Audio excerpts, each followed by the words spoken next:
next big thing. I'm the next big thing. Spread my wings. You wanna hear me say? You wanna hear me now? 'Cause I'm the next big thing. I'm the next big thing. I'm gonna spread my wings. You wanna hear me say? You wanna hear me sing? 'Cause I'm the next big thing. Yeah, I'm the next big thing. I'm the next big thing. You gonna hear me say? 'Cause I'm the next big. I'm the next big thing.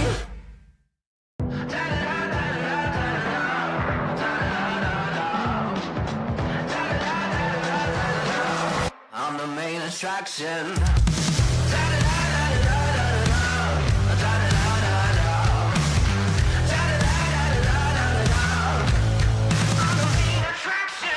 I'm about to get mean. I'm about to get loud. Spotlight on me when I take my bow. You're gonna pay full price if you want front row. I got a Hollywood star. I got my name in stone. Are you ready for the show? I sit back and let's go. I'm gonna blow your mind. I am a superstar, and I knew I'd come this far. You better make way. Get off my stage. Lights, camera, action. I'm the main attraction. I'm the main attraction. You're gonna feel your heartbeat when it starts to rush. I wanna look, leave your jaw wide open, 'cause I'm illustrious. Are you ready for the show? I sit back and let's go. I'm gonna blow your mind. I am a superstar, and I knew I'd come this far. You better make way. Get off my stage. Lights, camera, action. I'm the main attraction.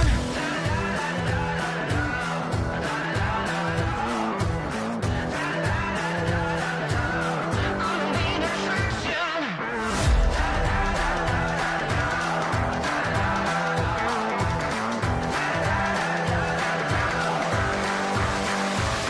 I am a superstar. I'm a superstar. And I knew I'd come this far. You better make way. You better make way. Get off my stage. Off my stage. Camera, action. I'm the main attraction.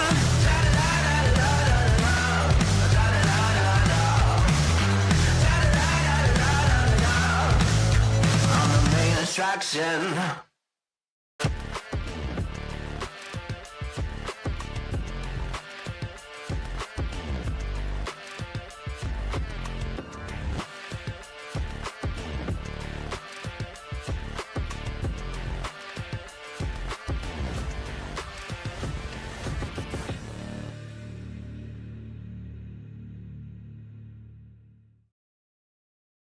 Hi, welcome to Day Motorsports. Come on, check out what we got.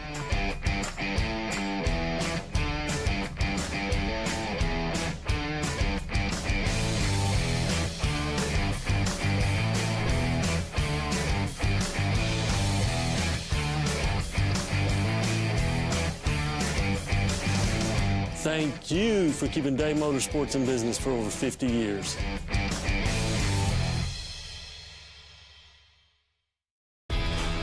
You've probably seen us all over the racing world and doing a lot of racing designs for events and race teams, but we also do a lot of stuff from small boutiques in small cities all the way up to Fortune 500 companies.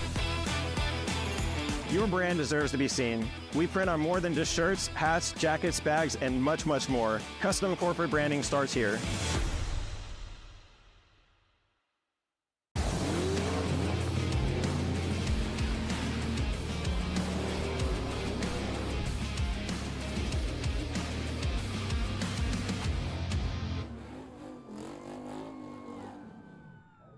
Last corner, last lap, Pat.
stuff is, how many hours do you have to put into it. That would be one of my dreams come true, just to win a big race like that. It's a gut feeling. I mean, man, in these cars, anything can break, man, anything can happen, so it takes a lot of luck.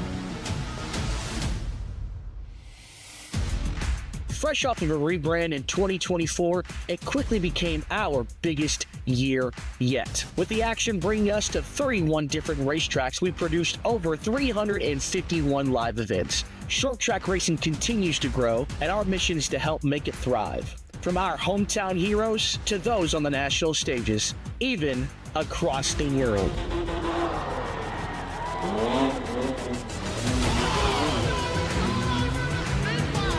Funny idea at first that somehow we're sitting here in Australia.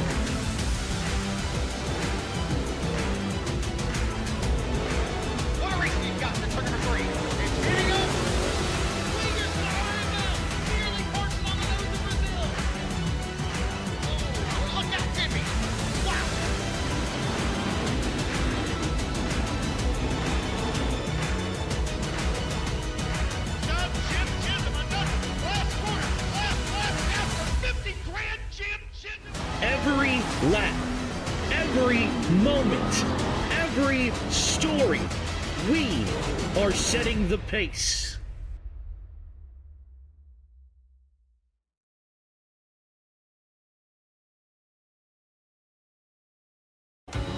Oh yeah, I've drove for people.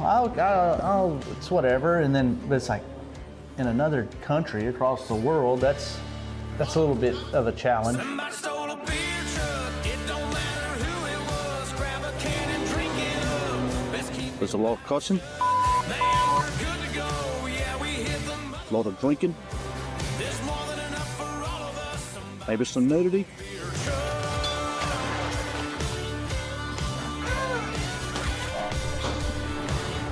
Gonna be exciting.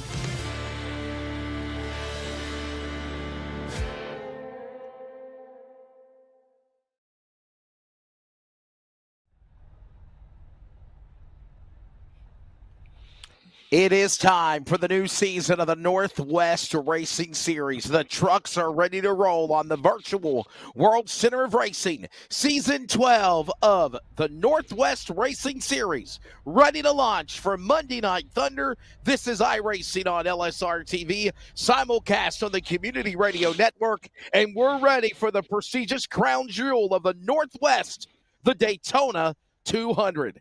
Good evening. I am Wesley Outland in Smithfield, North Carolina. My buddy down at Cape Canaveral, Florida, Jeremy Stanley, is back for another season and pushing the buttons as always for the broadcast of iRacing on LSRTV in Wichita Falls, Texas. One of the lead broadcaster and producers of Race On, Charles Wooten. Jeremy, it's great to have you back. We're ready to go on a sunny virtual day at Daytona. We are here all season long, man, and there's been a lot of super speedway this past month, and it's kind of tamed down a little bit, but now these guys here tonight are going to bring it back, and it's going to bring it back in great action. I heard they had a great time yesterday in the duels, and 200 miles, 80 laps to set this thing off for the 2025 season. Let's get it rolling. Let me re-clarify for you, buddy. It wasn't duels. It was duel. One duel. It was supposed to be duels, and it turned into one 31 truck duel event, but it was very exciting and fun. And then when it was said and done, Devin West was the man that was able to win the duel, and obviously we saw the momentum he had last year being the runner-up to the championship to guess who? His father. Ready to see if it'll be a West-West battle again for season number 12, no doubt, Jeremy. Could very well be the case. They showed it off last year, and not much has changed with the truck. The visuals are going to change tomorrow with the iRacing update. But outside of that, the trucks are going to handle the same. So I would imagine you're going to see your top contenders for the most part still up there in the front, battling out each and every single week. Maybe someone finds a setup change that might work a little bit better for them. But super speedway, though, anyone has a chance. As long as you got a working truck that's not damaged, anyone can be at the front. Now, there are some new things involved in the racing format for this year, and obviously, if we want to take a look at the race statistics for tonight here for Daytona, we can, as I believe, as always, it is presented by Race On. There it is. More details for watching live or replays at raceon.com. And the biggest thing that puzzles me tonight, Jeremy, we'll try it, no fast repair. How different will this race be, will this season be, knowing that you do not have the mulligan of hitting a reset for a fast repair in this series this year? First half, you might expect or might watch it be a lot more tame. Lot less 3 wide attempts, a lot of 2 wide side by side type of this with a lot of spacing in between. I wouldn't expect action to pick up till maybe lap 40, lap 45, because you're down to maybe 1 pit stop left before the thing's over with. So you want your dance partner, on part 2 of the race on the back half of it. So the first half, though, just feel it out. Maybe make a move or two just to get used to the things, and then you don't want to wreck out too early for no reason, right? You got to be there at the end, and going 3 wide on lap 5 is not typically the way to do it. No, you're exactly right. And I'll tell you something else as well.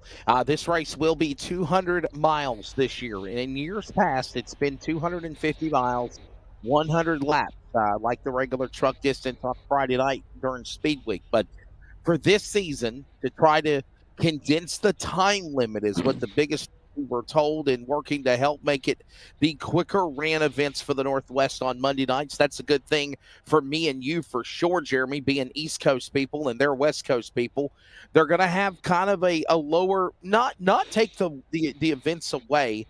What big races will have the same distances, but something they're working on this year is to try to control the times of the events, keep it under 2 hours. And obviously tonight's event, as you saw, is 80 laps. This racetrack is 2.5 miles. That means it's a 200-mile event here tonight. So basically when ARCA runs at Daytona during Speed Week, this is the same distance that we'll run tonight for the trucks. 80 laps, 200 miles. What do you think that'll be like tonight? I love it. I'm in a league currently that runs roughly 80 to 90 laps at the super speedways every single week. So I'm used to this kind of format, a little bit shorter. And my difference in my races that I do, they run 45% fuel. So I'm pitting every 14 laps. This is not the case here tonight. They're going to run a lot longer. But I sometimes the races do get too drawn out, and you need to shorten them up a little bit. Not every race needs to be the longest race ever, right? So shortening up just kind of brings a little more excitement. There's a less bit of a lull point. So that first half I talked about, that's not, extended out an extra 10, 15 laps longer than what it should be. Who wants to be pacing for that long, right? So it just kind of buttons it up a little bit.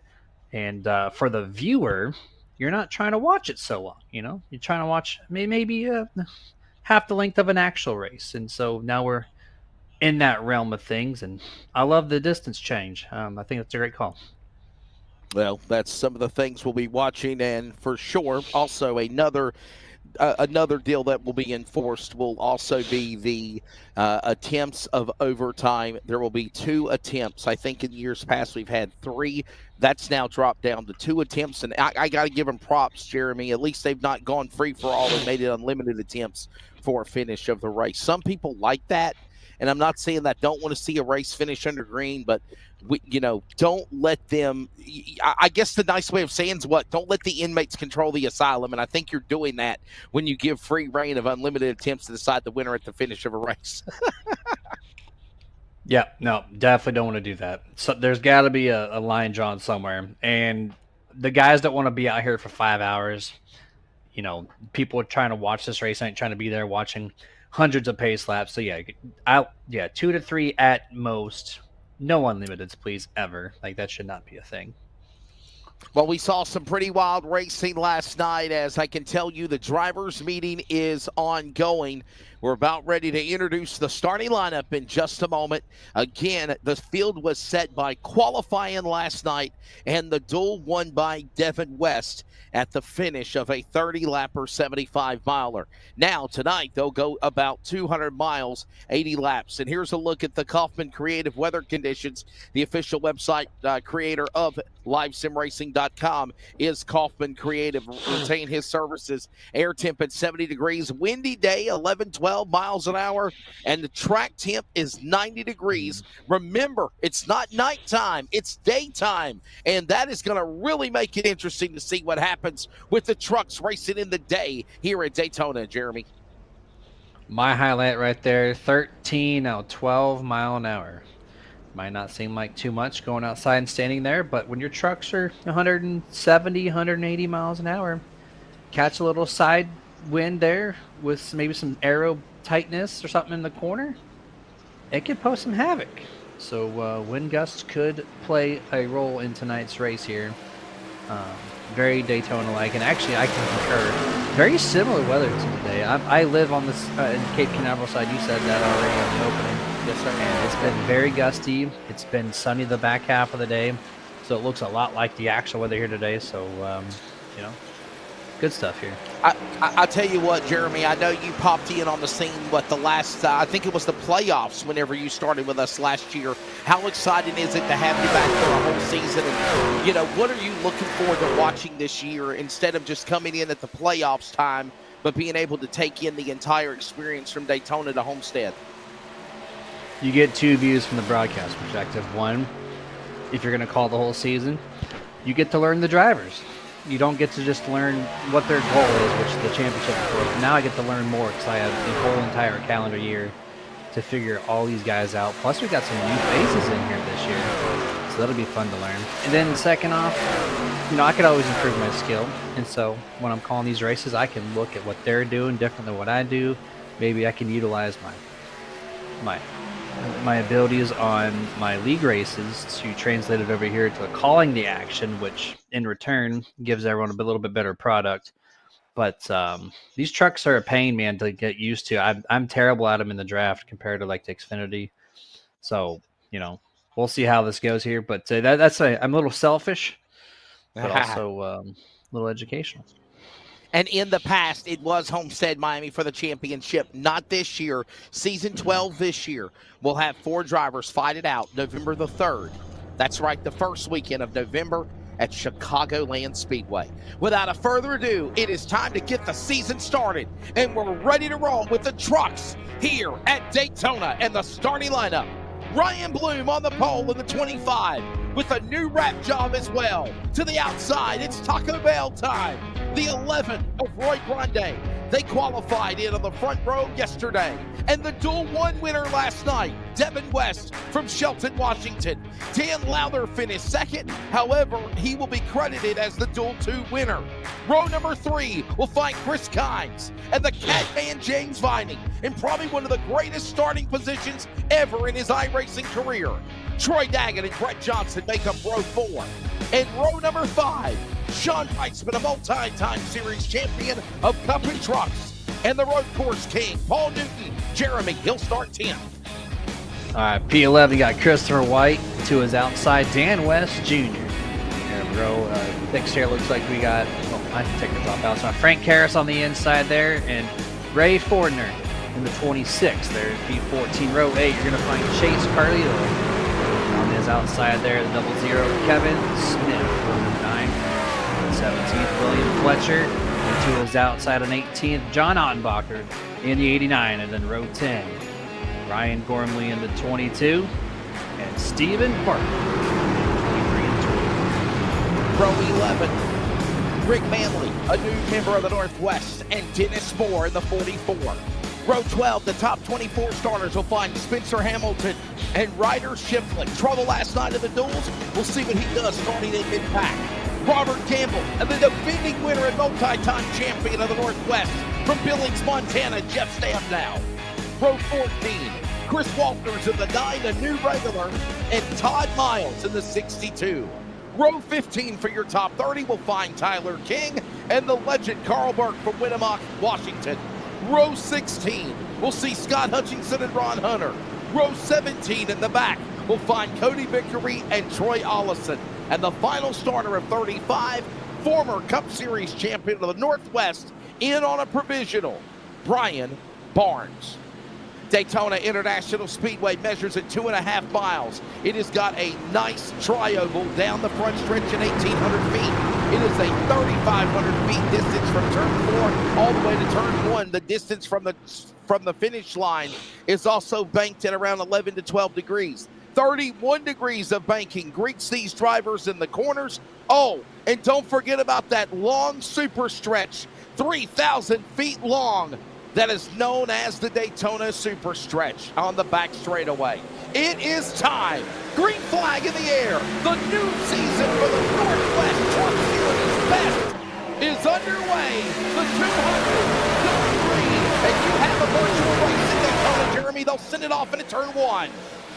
35 virtual NASCAR Craftsman Truck Series trucks roaring the first opening lap.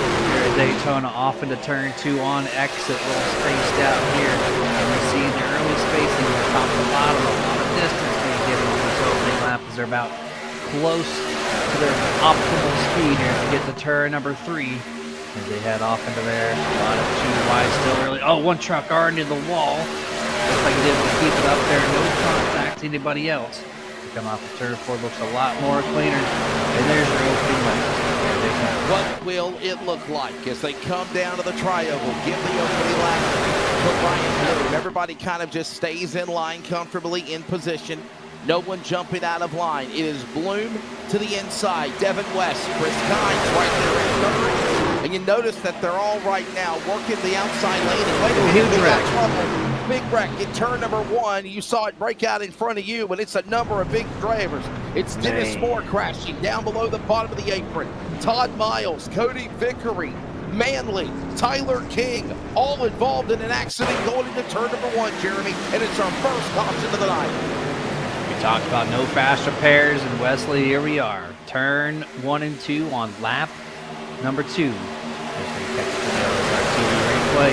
See exactly what happened here. There's a lot of spacing. So where did the wreck come from? We'll find out. The wreck happened a little bit further ahead. You see the smoke already. And we're going to try to get a better angle on that because we could not see the start. But you see the chaos right. Oh my, 24. Wow, Jeff Stabnow. Carl Burke. We didn't even see those names, Jeremy. Wow. No, did not catch the airborne. One truck right there trying to exit. Cut out there. I would say Charles probably get a look at the 06 of Manley. He was kind of the first truck in that skirmish. They got caught up in the tangle, and look at him driving over the top of the 24. Jeff Stabnow bouncing over the rear end of the tailgate of Manley's truck, and that's what sent him airborne. Watch this again, Jeremy. Oh, Gormley! Huge pileup afterwards. Yeah, bad bump entering turn number 1. It's hard to do that. You go from the flat part of the straightaway to the high banks, 28 degrees, entering turn 1, and it's going to upset these trucks really quickly, and that'll do it. One bad bump takes out quite a few good names out here so far on early lap 2. A number of trucks involved in that accident, including Dennis Moore, Manley, Tyler King, Cody Vickery, Todd Miles, Carl Burke, Jeff Stabnow. Just a number of some of those drivers in some shape or form involved in an incident. And remember now, they're going to be on something called the damaged vehicle policy, like NASCAR, if you will. And we're seeing a lot of iRacing leagues do that now, Jeremy, where basically you go down pit lane, you take time to fix your car. Hopefully you can get it fixed fast enough to fix your repairs. It's not that badly damaged, but that's all you can do. You might go a lap down because caution laps do count in this series, but there's no fast repair. There's no reset button, if you will, to have a new truck and come back out and try again. This is where I'm an expert at. The league I run in, they give you one fast repair, but you like to save it right toward the end. These guys can't, so I can tell you, all the time I've tried to save on every single week at the super speedway, Daytona, you get about 1 minute and 40 seconds of optional or required repair completed before you have to leave pit road to beat the pace car, at the exit line. So you get about 1 lap to do that. So you get about 1:40. So those wreck trucks probably have at least 3 to 4. So they're going to need 2 to 3 cautions to get those things fully repaired. That's assuming that they don't get involved in anything else. But when they get to about a minute or so left of damage there, Wes, that's where they can kind of keep up with the draft. So that'll be interesting to see if those guys wrecked can or cannot compete. And the question is also, Jeremy, how badly damaged were those trucks? Can they come back and race and take time to get fixed? Because we still got a long way to go in this one. It's not over by any stretch of the imagination. Yeah, so the 06 Manley, he got airborne by ramping off Jeb Stabnow's truck. But with that being said, there's no suspension damage in iRacing. So I think he's going to be A-OK. Now, the trucks that have the door panel damage, like the 06, like now the 24 and a couple others, that's where it gets iffy. And, of course, if your nose is damaged, that's where everything's aero-dependent. So the 06 should be fine on the suspension side, but the door damage is what's going to be costly. Well, there it is already. Virginia811.com race summer, reminding you to dig with care. Big shout out to my buddy Brian Morehouse. I saw him at the NASCAR race always, what he does with the modified tour. And there it is, 1 caution already under 3 caution laps. Lights are off on the pace car. So we will try to go back for a restart. If you were curious on how many laps the pace laps were per caution break, there you go. Had a caution on lap 2. We're going to resume on lap 6. So 4 laps to get a and reset, I'm telling rewound up. If I'm the powers that be, the race director for this event, whatnot, I would definitely tell these guys, look, we don't need to have our first race out of the gate with so many cautions by any stretch of the imagination. Let's not do this, right? Let's get this thing fixed and see what we can do for a restart. In a super speedway race, it's easy to say until you're the one wrecked, and then you're like, I need all the damage repair possible. Please wreck some more. Very. That's a very common conversation in the super speedway world. You're saying, Jeremy, the guys in back are hoping for another caution flag. The other guys are saying, no, let's just race and get this thing back going again, pretty much. Oh, the 44, 53, 24, 06, they're hopeful for more cautions real quick here to get that thing fully repaired. Absolutely.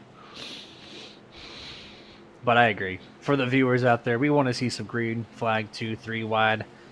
Here they come. First restart here going to happen on lap 6. Let's try this again.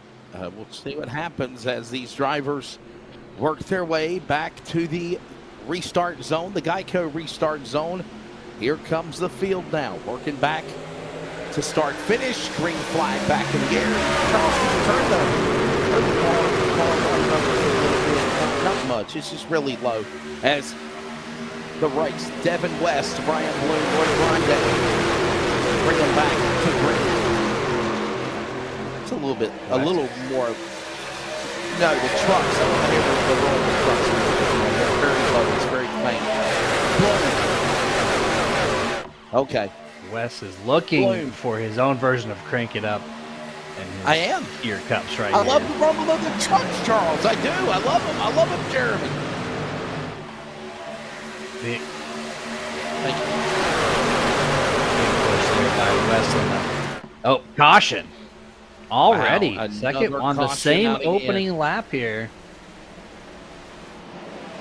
Oh, there it is. Oh, man. no. Oh, truck on the lid, upside down. I can't catch the number on that thing, but he is... This is not how you really start the season. Robert Campbell getting upside down. He's changed his colors, by the way. Watch this. He's in last place. How does he get involved in this one? It happened in front of here. Little Buckeyes He's was scoring the on target here. Oh, wow, there's the 2. Oh, man. Oh, boy. Let's Physics go on board real with right Robert now. Gamble. This should be a fun flip count of the season. We're already at 2 as he got into the 2 machine. truck number 2 there. That's the driver of Ryder Shiflett. Welcome to welcome to the world of the Northwest Racing Series trucks. Watch this. You're on board now. Whoa. Robert Gamble. It's hard to cut you, but how did the 2 self-spin as we're admiring the upside-down physics that iRacing brings? They got on the wheels physics down pat, but everything else. How did the 2 self-spin? The No, he sparks, took a the sharp grass, everything, eh? corner. Did the 0-9 turn the 2? That's the question. I don't think so. I think he just broke 3 off that roof camera. Of Spencer Hamilton and Ryder Shiflett right around one another. Let's see what happened here. You're on board now with the 2. We'll find out now. Well, there we are. Right there. And he just lost it. Wow. Sharp corner. Did the tailwind, Jeremy, cause him to spin? We talked about the wind in the coming on the air with the wind conditions. Did it cause that truck to, on the west end of the speedway, just break loose like it did on the rear end? Yeah, maybe if we can get Charles to figure out where the wind direction is coming from. That 13 mile an hour could have played a factor into that. He was walking up. He was walking. Well, there up it is. It's from the west. And caught himself. And from the west. Okay, so if we do that, the front straightaway is pointed northwest, and then the turn 3 is pointed to the southeast corner. I mean, yeah, it's a crosswind. It's a crosswind as you enter the corner, so yeah, that very well could have just upset the truck. Pit maneuvered is what Charles said. That is absolutely true. Just hooked him in the left rear. Another caution out. We'll step away and take a break. More coverage from Daytona for the Season 12 opener of the Northwest Racing Series trucks when we come back. This is iRacing on LSRTV.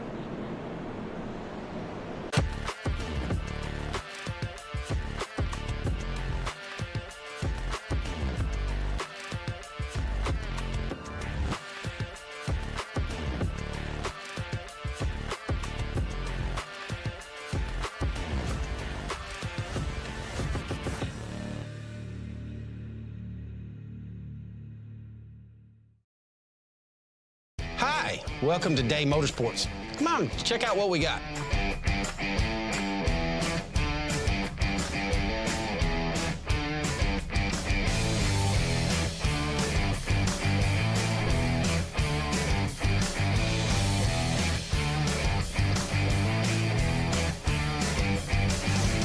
Thank you for keeping Day Motorsports in business for over 50 years.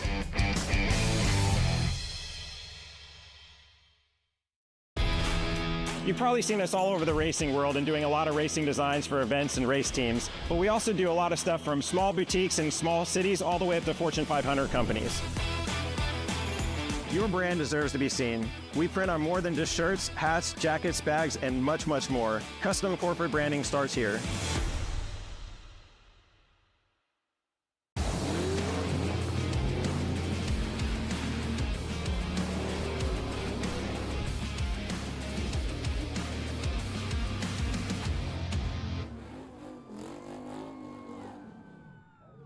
Last corner, last lap, Pat.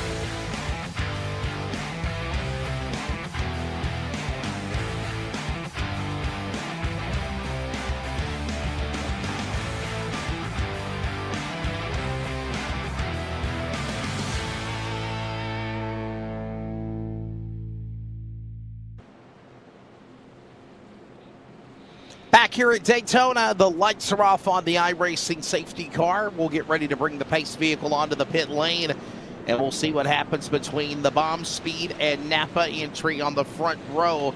Couple of laps already gone. It's about 9 laps when they come back to the Geico restart zone. And Jeremy Stanley, it has been welcome to the new season, but yellow flags to greet us, it seems. It's either bomb or speed right now. They're bombing with the 2 cautions early. Let's see if we can get some speed averages built up here on the scoring pylon. And it is proven tricky. You have to fight the wind and you have to fight the bad bumps. So a couple of things to watch out for early on at the cost of some people. But here we are, Geico restart zone here for the third time this evening. Going to fire him off on lap number 10. Green flag is out once more. Excellent start here for Mr. Ryan Bloom. Jumps out about a truck length or two as they start to file a little bit early down to the bottom here. That's where the speed is on the opening lap. Back at our way, Cody Demers from Elevated TV. We are adjusting the car noise or the truck noise over the announcers. Hopefully that sounds better on your end if you want to chime back in as they thunder down the back straightaway. That's that long 3,000-foot back straightaway, the super stretch. Ryan Bloom, Devin West, Chris Kynes right there in tow. And now Daggett and Grande side by side. He goes up high. Lowther and Vining behind him. Now Grande drills to the top three off forward. Inside with a great momentum right now, but the 99's trying to get something going, but a lot of trucks just keep filing down to the bottom. A lot more safe here through the first lap on this restart. Top 3 or 4 single file. Everybody else 2 by 2 headed off into turn number 1. A lot less spacing given out compared to the opening lap here. Watch out for the bumps now. Do not tag in turn 1. We saw the 22 go through it already. Mr. Gormley. Let's see, the 57 now jumps back up to the top to try to get any momentum as there's a lot of trucks now. Wes on the outside.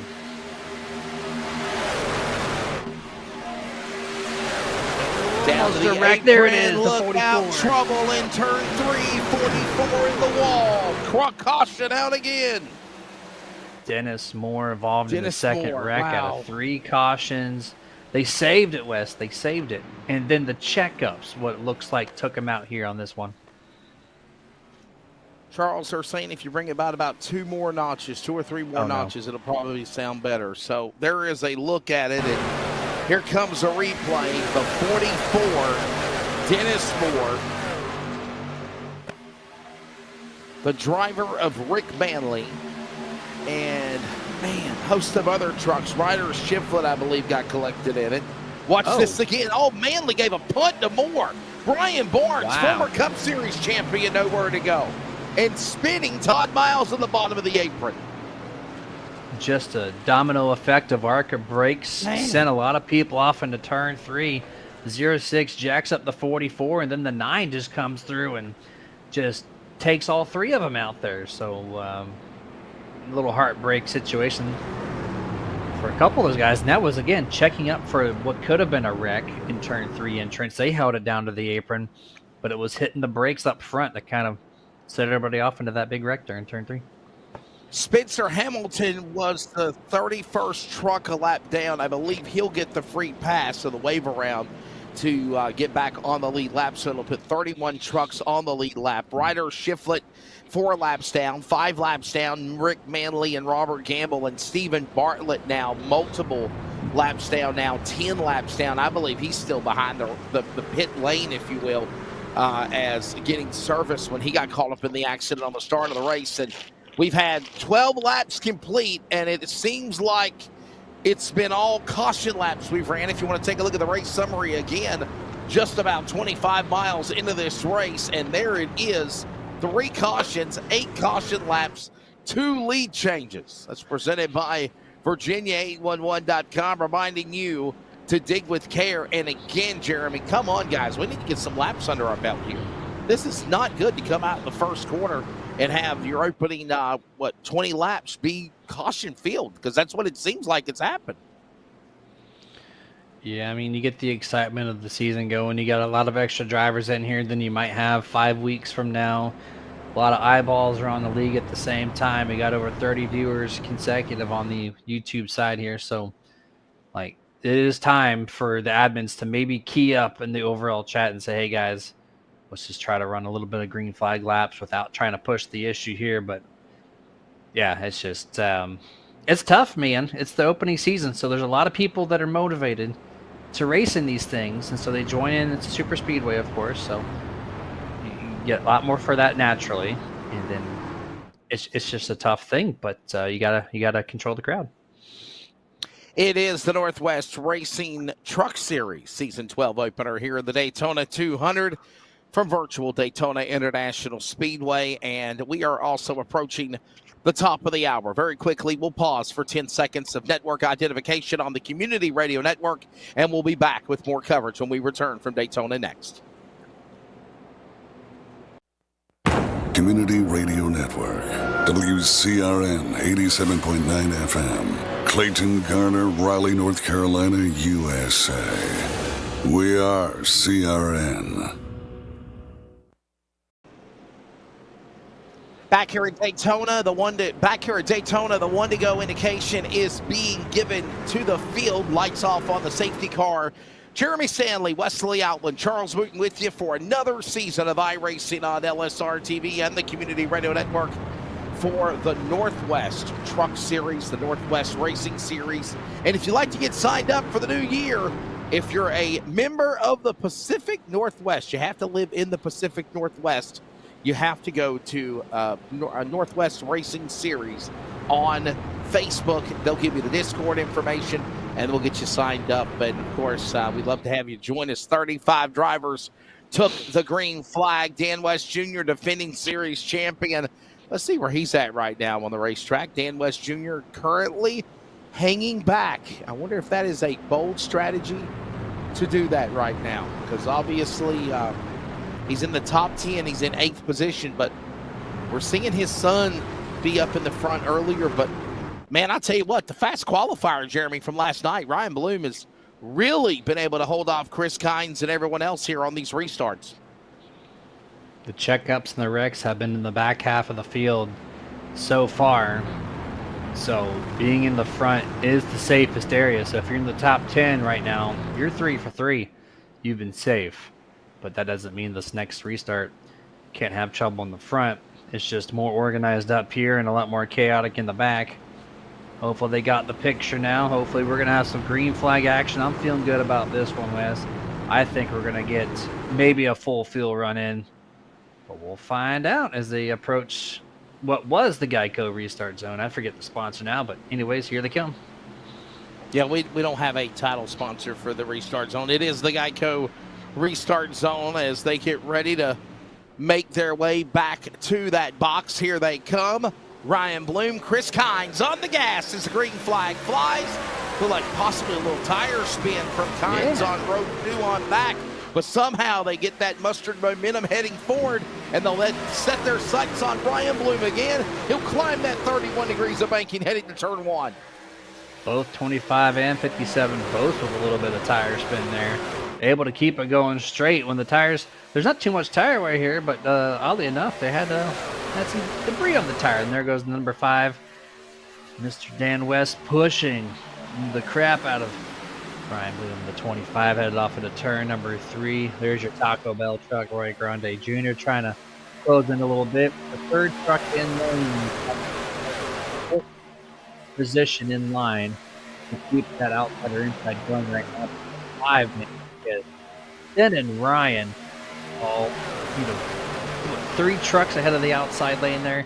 You can only do that for a couple laps though before you have to lift, and the outside will catch you. And Jeremy, I'm understanding that we already have an official truck out of the race. As you're looking on the scoring ticker, Stephen Bartlett has chimed in, and he is out of the race. So already attrition beginning here in the Daytona 200. I'm also understanding Robert Gamble has also announced that he will be credited for 34th, as he is the second truck out of the race. Only 31 trucks on the racetrack racing.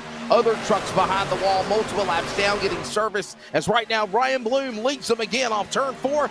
Chris Kynes with a big push by the 99 to Daggett on the line, headed to the tribal. All right, if we can make this lap through turn 1 and turn 2, this will be the longest green flag run of the night coming up. Lap 18 next time by.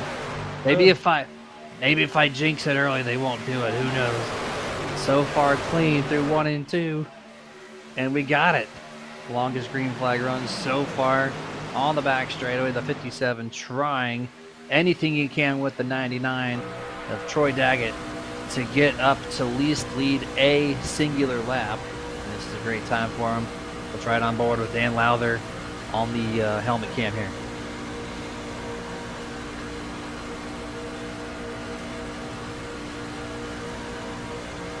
Watching all of this going on is Dan Lowther. Very optimistic, very excited, and hoping for a phenomenal chance to show what he can do here in this race. started in a very, very great starting position on a high note. He wants to take advantage of it, no doubt. Down the back straightaway. A little movement there from Troy, but he's all over the back bumper. Chris Kynes right now. Dead heat in the turn number 3, top 12 it looks like. You're buttoned up. Everybody else starting to fall off just a little bit. 25 Ryan Bloom gets a good run through 3. But can the 57 utilize some side draft and get this lap? He does not go down for that side draft. Will not get this lap. 25, your leader yet again here. Back through the tri-oval. They race on as we approach midnight Eastern time, 11 Central, and of course 10 o'clock Mountain time and 9 p.m. Northwest Pacific time. All these drivers from all of these different demographics and geographies coming together, all of us in the broadcast position, you know. North Carolina, Florida, Texas, so where we're at, bringing you this one here.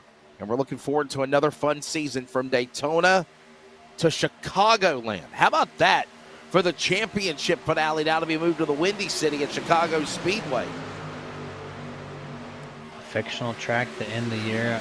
That track, even though it's not located in a great place for racing fans, the track itself is very enjoyable. The only track that has a curved back straightaway, a lot of characteristics that some other tracks don't have. Shame that we don't have it, but it's just demographically not in the correct location to self-sustain for a long period of time. Maybe if they rebuild it somewhere else, but that's probably never going to happen. Well, there is conversations about trying to bring back Chicagoland to possibly have at least a truck and Xfinity race there, like they did with Rockingham coming up in April for the Cup Series. By the way, we're one quarter of the way through when they come to the line. 20 of 80 completed, 60 to go. Jeremy, what is your synopsis of the first quarter of the Daytona 200 for Season 12 of the Northwest Truck Series, sir? Well, they've got it figured out. We're green flag now. There's a lot of movement here with the wind picking up, but that being said, you know, anything can happen, but they've got it figured out. So I'm excited to see what kind of moves these guys make, who's going to be the first one to break it 3 wide. But I am glad to see some green flag action here, and you can finally get to tell whose trucks are handling well in what situations, whether if you're leading or the pusher or whatever the case is that you're setting up for. Who finds their teammates? Right now they've been very stagnant with the 2x2x2. It's hard to pass in this situation, but who breaks out 3 wide to try to find your teammate? Top 10 right now in the opening first 20 laps of the Daytona 200. Ryan Bloom, Devin West, Chris Kynes, Roy Grande, Troy Daggett, Paul Newton, Dan Lowther, James Vining, Dan West Jr., and Harris. Frank Harris just got around Brett Johnson for that 10th spot. Aerial coverage for tonight's race provided by LSRTV. More details at livesimracing.com, your home for sim racing of the Northwest Truck Series. Working on 4, Bloom on the inside. West gives him a push, and we're noticing as we finally get a nice green flag run under our belt, Jeremy, 2 truck tandems are happening here in a lot of positions on the track also. Yeah, I'm surprised a decent amount of these trucks are still able to push the way they can. And on my racing league, maybe they jack up the grill tape a little bit, but I'm unable to sustain like Troy is right now, or like how Dan West is behind the 25. The 2x2, look at it. There's almost no gap in between, and they are multiple laps into this run, almost double digits here. So there's the breathing. You see him, he gives up the whole push on the outside in 3 and 4. Utilize that for cool off, and that's it. Some people like the lane control. Like I've seen the 25 in position to where they would go up to the second group to let the pusher cool off, and then drop back down in front of them and control it that way. But right now it's all based on the secondary truck dipping the nose out. So it looks like right there you see him half a truck length to the outside, and that's going to be almost every single lap, rinse and repeat every single corner here. And this is why they're unable to progress on the outside. They have to find a different strategy to make that momentum happen, because right now, the inside seems to be the way to go.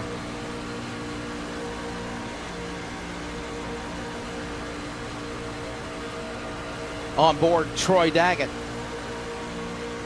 Right behind Chris Kynes. Little bump drafting there. One wrong slip and we could have trouble, but right now they hold it together, and you just see that little slipstream of the side draft of the 5 behind the 25. Kynes has got again, Daggett behind him. Kynes goes up high. Whoa! That's what we're talking about right there, and he kind of was a little saving grace to help him get back in line, Daggett was, for Kynes at 57 of the Napa truck. That could have been disastrous in the corner there, Jeremy. Bobby Bergstrom there on the YouTube chat talking about it, saying Daggett is going to cause Chris Kynes to spin. As you see a little motion there through the 24. Jeff Stabnow takes the inside route. Everybody else has to adjust their lane around 3 and 4. As now we're heading off to the front straightaway into the tri-oval here, back 2x2 for the most part. Oh, there it is. Wreck. Is that going to involve the 24?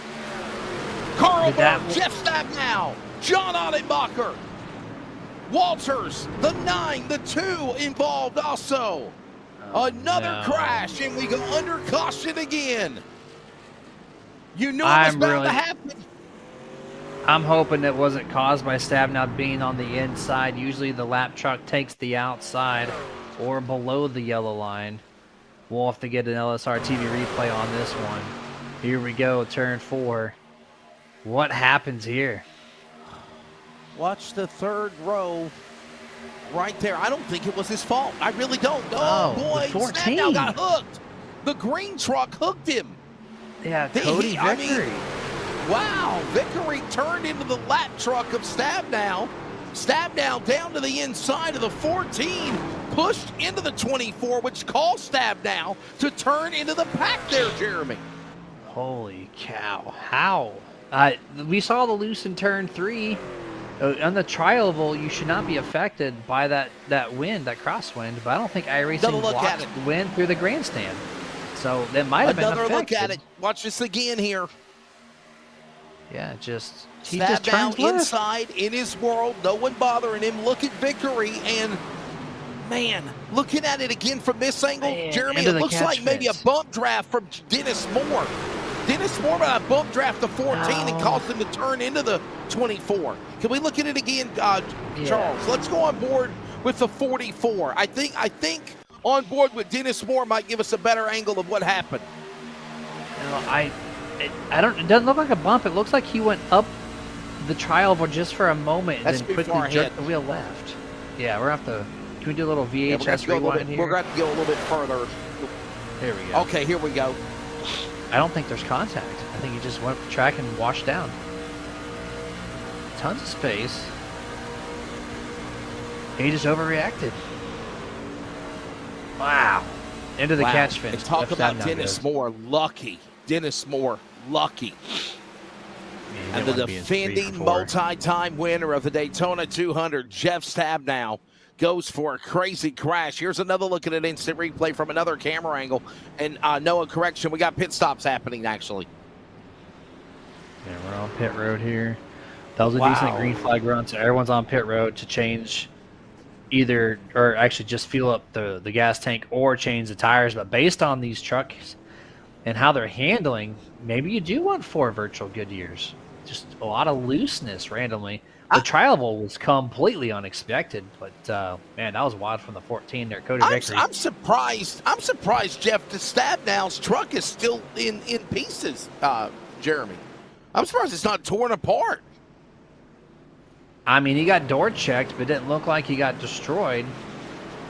No, he did. He was one of the catchments. I apologize. Yeah, I want to see what that optional or required repair is. He took the Austin Dillon route there on the exit of the tri-oval into the catch fence. Can we watch that, Charles? Extended replay with Jeff Stabnow, the defending and a 3-time winner of the Daytona 200.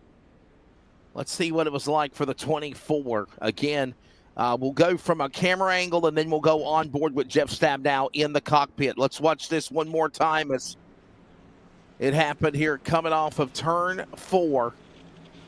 Jeff Stabnow from Billings, Montana. And, yeah, maybe a couple more frames back. Is it, again, what a crash. There he is walking away from it. There's no way he's recovering after that one.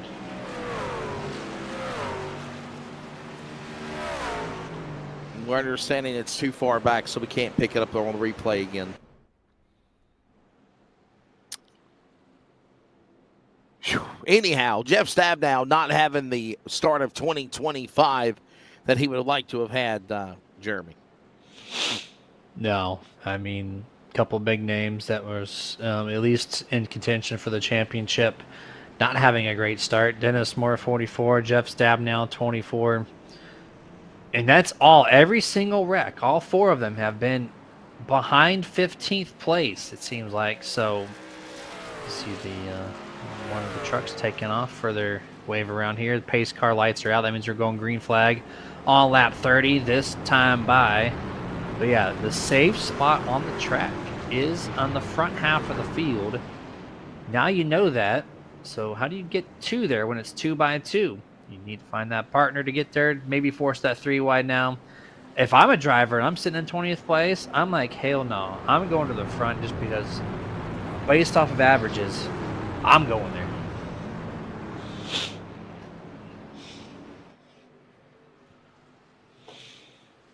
Be working about 75 miles of this race whenever they come back to the Geico restart zone. Thanks for everybody joining us. Hey, if you're joining us in that chat box for the first time, don't forget to hit that bell, like and subscribe to LSRTV. Already hitting close to 8,000 viewers.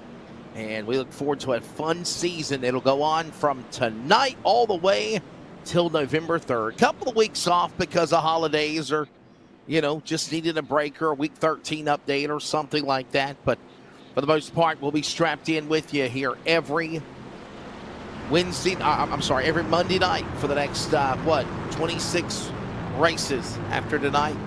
I think there's 16 points races and 10 playoff races. And how about the new playoff format also, Jeremy? Something we'll talk about a little bit later on, as right now the pace car gets ready to drop onto the pit lane. There goes the iRacing Ford Mustang safety car awaiting Barney, the iRacing flagman.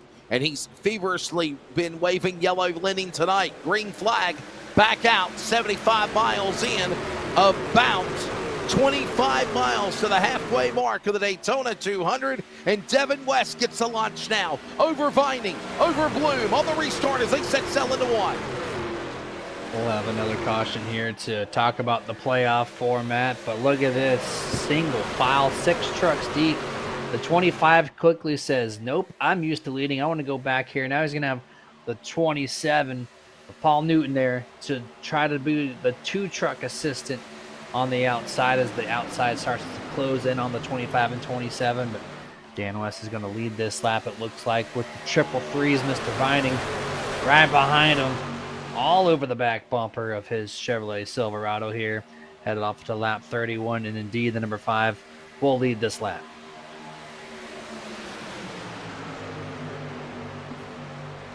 Devin West, a former Northwest Truck Series champion.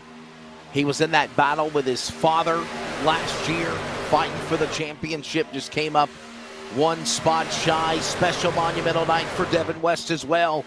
His 180th career start of the Northwest Racing Series happens this evening with 30 career wins, 104 top 5s, and 128 top 10s, and wants to put the Daytona 200 on the docket list as well as he works into turn 3.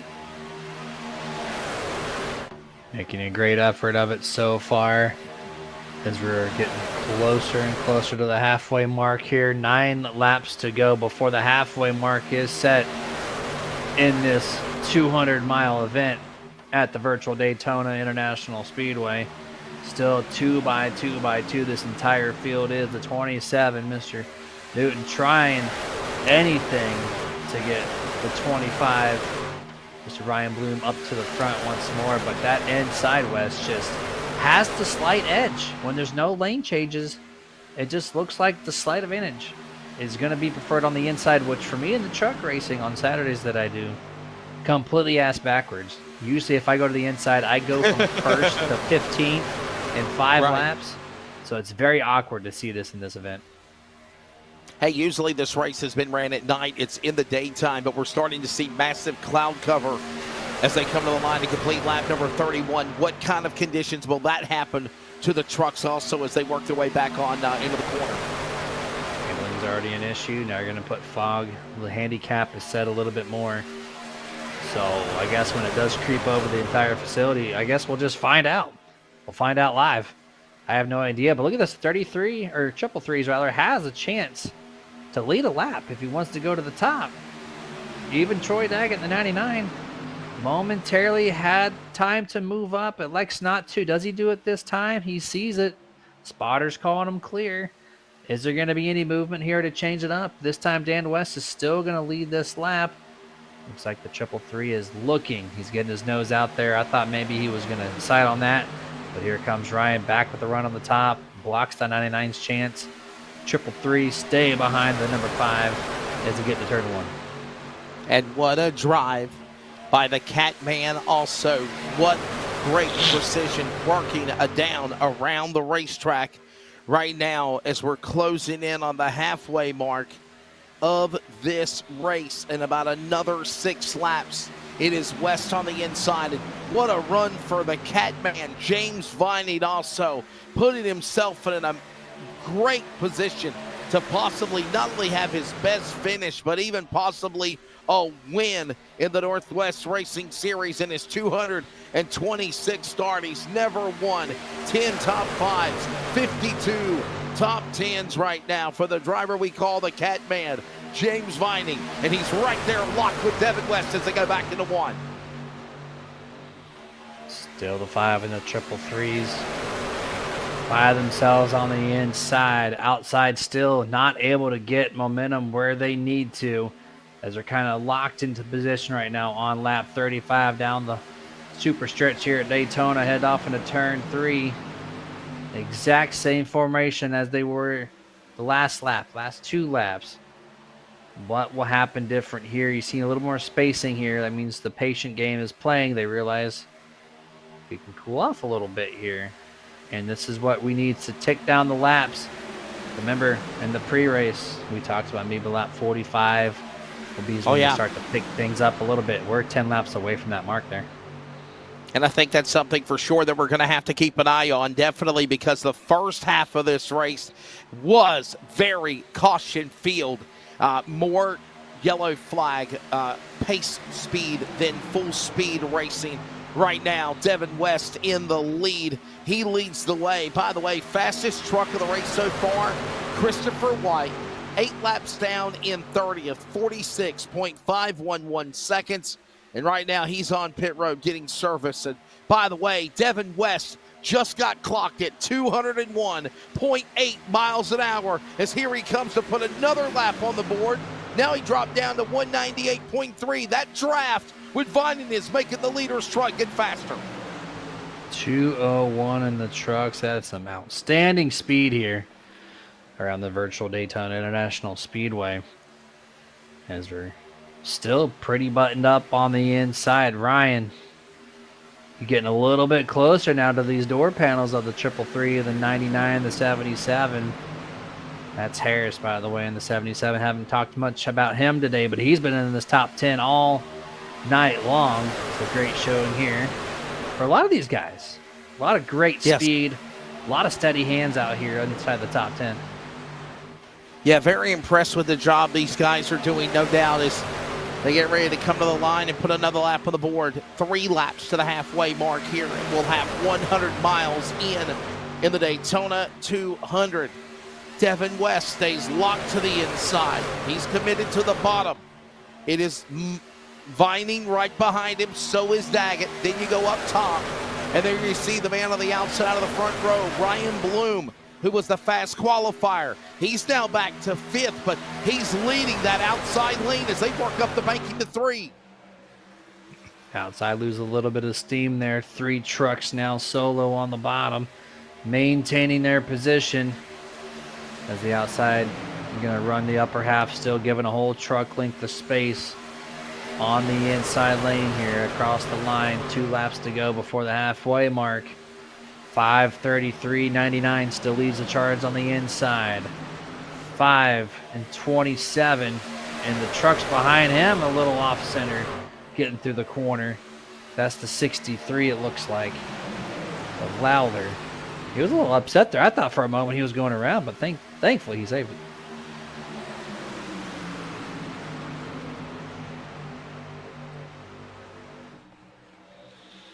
Look at now Frank Harris supporting his Oregon Ducks in the Big Ten down to the inside. Paul Newton up high. Bloom now gets a push from the 27 through the tri-oval. One more lap and we're halfway home here in Daytona in the Daytona 200, as now we start to see a little shuffling going in and out of the line as they work into one again, Jeremy.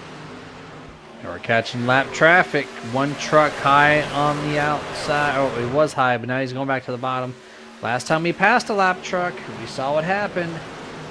Here's the 14, the one who caused the wreck last time. Cody Vickery. Let's see if he moves to the top. It looks like, yep, he will stay there. This is where I'm accustomed to seeing. But where'd the outside go? Look at Ryan. Oh, they're sneaking it in. He's pushing them down. That was a close call there, Wes. I thought they were going to wreck there again, but the 25, he's now 5th place. That outside lane has tanked. They only got 4 or 5 trucks out there. Are they gearing up for a pit stop? We're halfway in the Daytona 200. 40 laps down, 40 remaining, 100 miles complete. We'll give you at least the full-field rundown at halfway. It's Devin West the leader, James Vining second, Daggett third, Bloom, Harris, Newton top 5, Newton, Grande, Gormley, Kynes, Lowther. Jeremy, right now your top 10. Walter, West, Larson, West, Moore, Fletcher, Smith, Forner, Johnson, Brightsman, and Barnes. Top 20 as we complete. Then we got, there's your top 20 as they come back to complete another lap, Jeremy. Sorry. And then you got Tyler King, Todd Miles, Ron Hunter, Chase Carrillo in 24th. He's the last car on the lead lap. Everyone else multiple laps down or out of the race, including Scott Hutchinson, John Ottenbacher, Ryder Shiflett, Cody Vickery, Spencer Hamilton, Christopher White in the top 30. Then it's Carl Burke, defending winner of last year, Jeff Stabnow 32nd.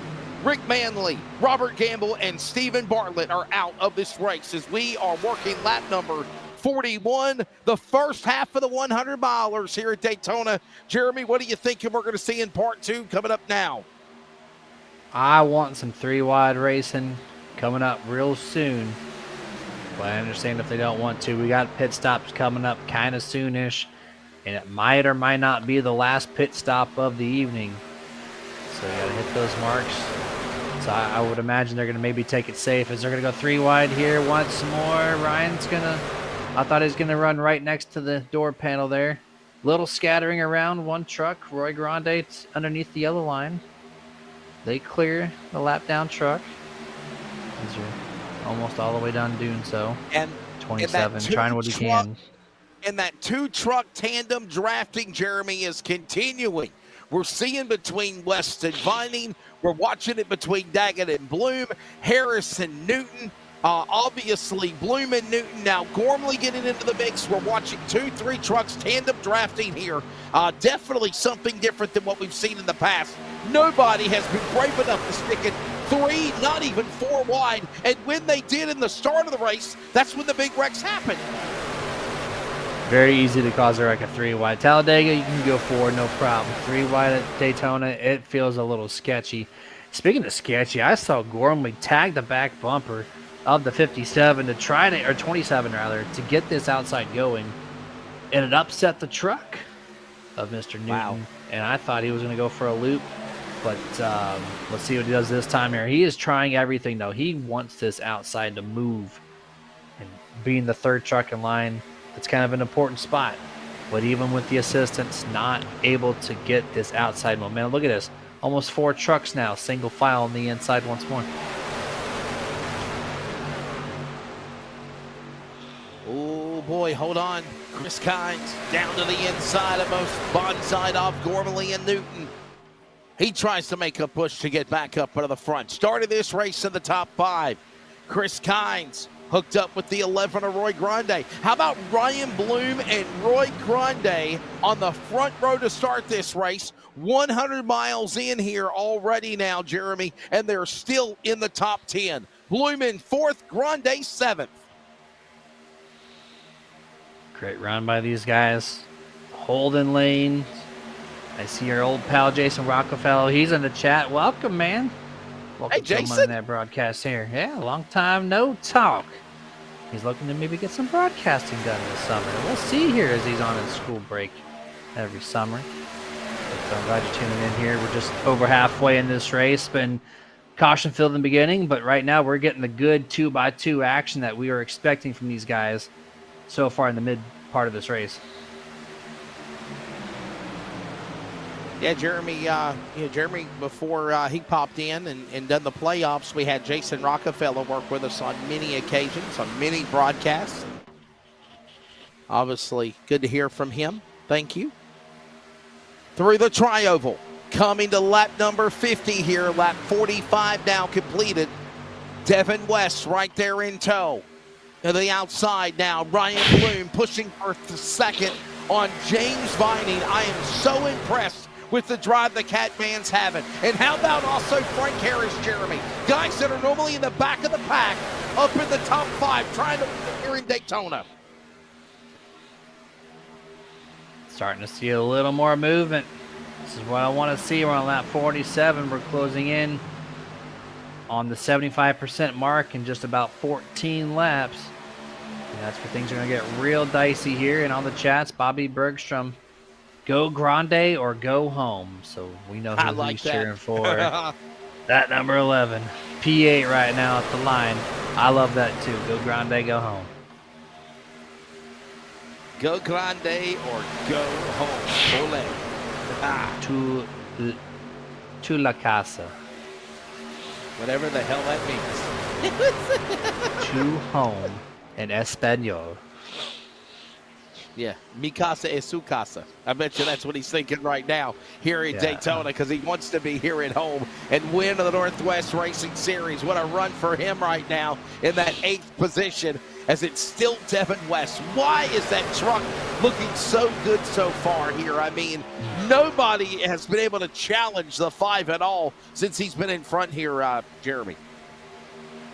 It's all about that temperature control. And if both lanes are doing the same exact thing, look where the shortcut is. It's on the bottom. You travel less distance. Now, with that being said, if the 25 would, swoop in down the back straightaway and pick up some side draft, you would slow down the inside lane enough to maybe get the edge into turn 3 and definitely the edge to lead the lap. But they are playing the safe card, and they're giving that whole truck length, which is not allowing this outside lane to propel itself forward. But I'm hoping to start to see him do that a little bit more and more as this race continues to get closer to the finish. If you get about a quarter truck length off that quarter panel, takes the air off the spoiler, parachutes the inside, you get a great launch. But you have to have a partner that's stable on your back bumper, because you don't want that door check to happen. Oh, 57. Whoa, hold on, buddy. Chris Kynes. Bottom of the apron. Oh, he's down to the saving inside. it, I think he's okay. We'll stay green with 30 to go. Wow. Producer momentarily stepped away. We'll see if we maybe get a view of it, but I think he saved it. He locked up the tires there, Wes, but he didn't wreck it. That's a beautiful job there to keep it going, yeah. I think we're good. Chris Kynes. What a save, but Chris Kynes, by the way, now going to fall all the way back to Charles. If you can, pull up an instant replay on Chris Kynes right now, all the way back in 23rd. It did not trigger a caution flag for the 5th time of the race, but he had a scary moment where he lost it right there between 1 and 2 a lap ago. We watch it now on a replay here, and he's still able to continue driving around the track, though, Jeremy. What a save for Chris Kynes here. Yeah, One more click, maybe 2 more Yeah, clicks about on 2 the more frame, frames. and we 2 got more it. frames, and you should have it. There it is. Boom. There's loose, save it. Yo, 2 trucks. And was that Kevin Wow. Smith also with a big save? Huge saves from both those Wow. guys. Man. That reminds me of the Kyle Busch moment there where you're sliding away and save it. Something about that apron, man. Re-straightens you back up. By the way, the Win Racing team wants to send a big shout out and a thank you to Tyler King as they have got newly wrapped trucks thanks to Tyler King doing the wrap jobs on them. They said he's done a phenomenal job, and if you're looking right now, you're seeing one of those trucks. That's Ryan Bloom. Then you're seeing also the 00 of Kevin Smith. All the Win Racing trucks getting new wrap jobs. Click it RV on the hood of them, and it looks really sharp there. Little chrome, a little blue. Looks good for the new season for Win Racing there, Jeremy. As a designer myself on iRacing, I appreciate new schemes that come through, but I can also appreciate someone who sticks through and has the same paint job season after season after season. But for me, I like to change things up from time to time, and yeah, those trucks, I would agree. I think they look fantastic out there here tonight.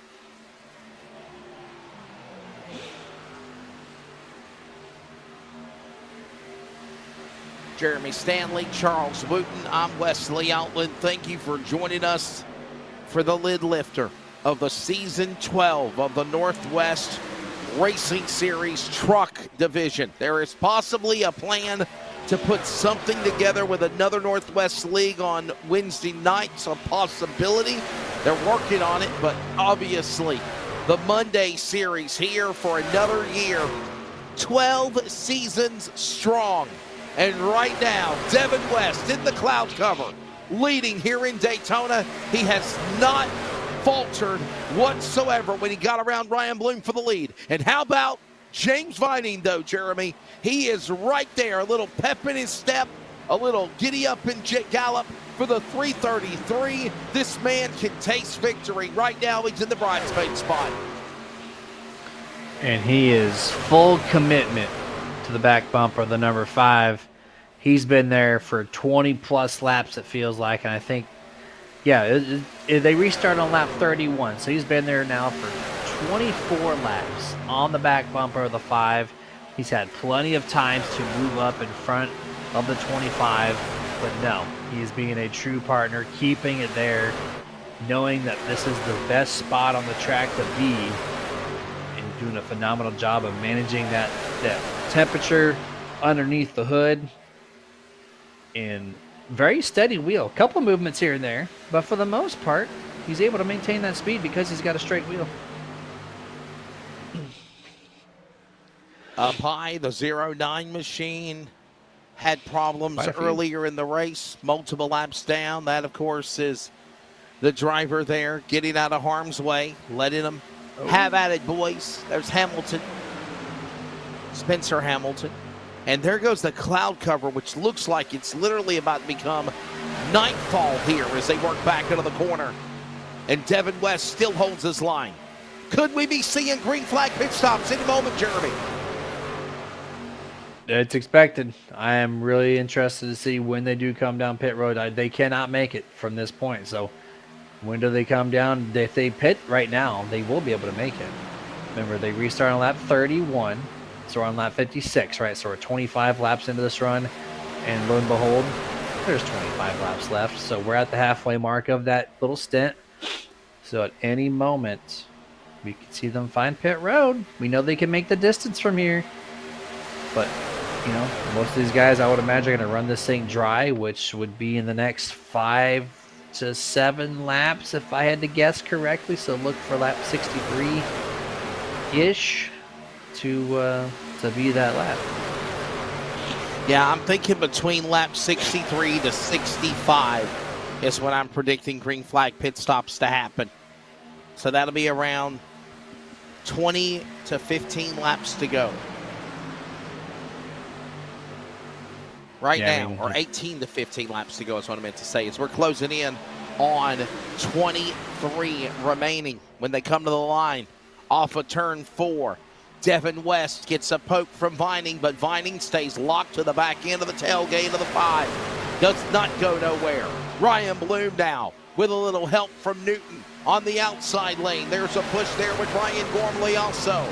And these drivers all intact have got to start planning decisively. Do friends become frenemies? Enemies become allies. And when do you put your chess pieces in play to declare checkmate on the field as we head into the final quarter of the Daytona 200, Jeremy? At this rate, you have to come down to pit road to get that final fill up of your virtual Sunoco fuel, and then you just let all hell loose and try what you can to get to the front. Oh, one truck, 2 trucks. Oh, crash! The 14. Well, that might draw a caution. They're underneath the double. Yep, and there it is. So much for green flag pit stops. They're crashing, entering pit road. And it's Vickery again. The Fanatec, number 14. Cody Vickery slammed hard into the inside Armco barrier. Watch this. It happened on the back straightaway. Jeremy, was drivers committed to coming to pit road. He wasn't expecting it, maybe. Yeah, where's the blue truck in this? He's the one that, maybe the 2 trucks behind him. I thought it was a blue truck that door slapped him here. We're about to find out. He brakes early. Vickery slowing down. He gets tagged. Oh. Okay. The blue truck got tagged hard and it got sent to the inside. He was not trying to find pit road, but someone else had other plans for him. Shipped him into the 14, and the 14, was that, of course, got the worst of that. Was that Kevin Smith? I wonder if it's Kevin Smith. Can we go back and see if it's Kevin Smith in the 00? I really think it was Kevin Smith. Watch this, the Walla Walla Washington driver. No, it wasn't Kevin Smith. It's the 2 trucks behind him, Charles. Behind him, right there. The Dayglow orange you cannot read on TV. Who is that? He gets tagged in the back. Boom. It's the truck right there. Wow.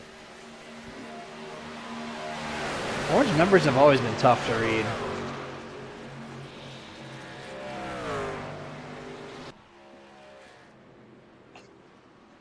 It's the blue truck with the OWS. What? Was it Dan West Jr.? It might have been Dan West Jr., Jeremy. I'm thinking it was. Yes, it was. It was Dan West Jr., the defending series champion. We watch this now. He smashed it. Look at the taillight's gone on the right rear. Wow. Here's the replay now. Oh, let's go back, and then you see what happened with him and Vickery, and then I think Dan West Jr. got in more trouble there, Jeremy. All right, next frame will do it. Maybe one frame. Here it is. I don't care no more. Let's just go to the end, to the back straightaway, right there. Watch Dan West Jr. Now remember, you see the black and green 14 Cody Vickery. He is looking like he's committing to coming down the pit lane, Jeremy. And then all of a sudden, out of nowhere, did Dan get hit? Yo, he did. He got tagged Dennis Moore right rear at him. Boom. Yeah, Dennis Moore hit Dan West Jr. Dan West Jr. collected Vickery, and then DWJ spinning into the grass. Did you see the 55 go airborne there on that reroute to the outside? He was. That's wow. He levitated. That was the apron change, wasn't it? The apron change. Yeah, enough air draft underneath these trucks. These trucks are so lightweight in this service that, but man, that's just, the 14 did not make the call to go to the bottom. He needs to make that route quicker so people know what he's doing. A lot of the guys in league racing, they get in the habit of not pressing the button saying, hey, I got a pit, and no one else knows that behind you. So if you don't come down, if you brake check the field, you're like a Kevin LePage there. You just get whopped because you don't expect it. Hey, we've got 150 miles complete. 60 laps are down. 20 to go. 50 miles remain in the Daytona 200. Everybody has gone to pit road. We're ready to settle the first race of season 12 when we come back from Daytona next.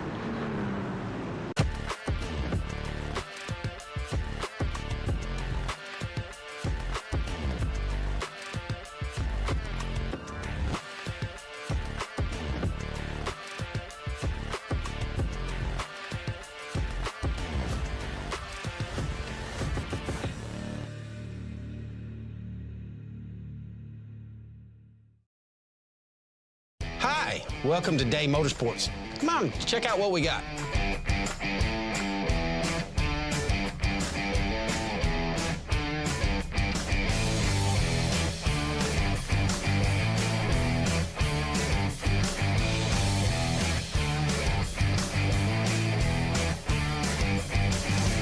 Thank you for keeping Day Motorsports in business for over 50 years.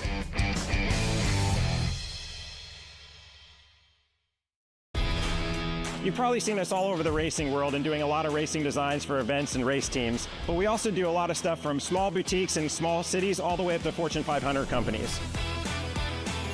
Your brand deserves to be seen. We print on more than just shirts, hats, jackets, bags, and much, much more. Custom corporate branding starts here.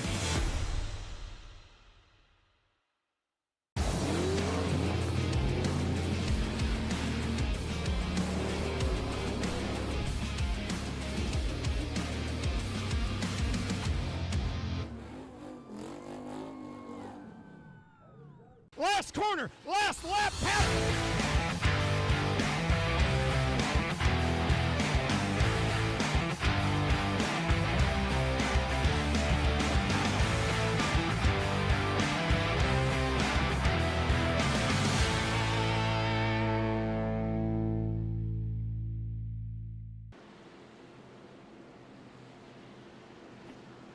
Back here at Daytona, ready to settle it with under 20 laps to go. 18 laps remaining when they come back to the Geico restart zone. I'm Wesley Outland, Jeremy Stanley alongside Charles Wooten is on production. This is iRacing on LSRTV and simulcast on the Community Radio Network. And of course, this, Jeremy, is just round number 1 of the season. We go back to action. We'll give all the details on that for next Monday night, but ready to settle it here in D-Town. Back to green, 18 remaining. 18 laps, 33 on the YouTube side. Still watching this race. Who's going to bring home the trophy? Who's going to be the first one to go 3 wide? Roy Grande benefits from this restart here. He's going to be leading the charge on the outside. Do they get more the truck behind him loses a 99 Troy Daggett, got loose. Somehow he moves it. Oh, wreck. He got a big wreck here in the back straightaway. We're wrecking Multiple again. Trucks involved. 49, 55, no. 14. Is it the 14? I see the 91 here. Cody Vickery. Troy Oh, he's still not Allison, happy with and him. Boy, yeah, man, that's Scott Hutchinson. He's not happy.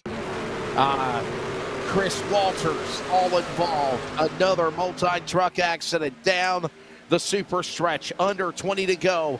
Another caution, Jeremy, and you saw it happen on the back straightaway. I don't know where this started. This view will give us exactly what we need to see, I do believe. Oh, the white truck just got either turned to the bottom or got loose. That's the 49. Oh, there's the Troy 14. Allison. Yeah, he's going to... Yeah. Oh, man, 14 Troy crushes Allison, the we inside need to go wall. on board with him and look at the contact and then Scott Hutchinson involved. Scott is frustrated and he T-bones him down the apron again. Chris Walters Watch this again. Watch the 49. Watch the 49. Aerial coverage is always presented by LSRTV. Watch the 49. Troy Allison. And right around here is where the storm's brewing, Jeremy. Right around here. Yeah. Does he get tagged by the 46?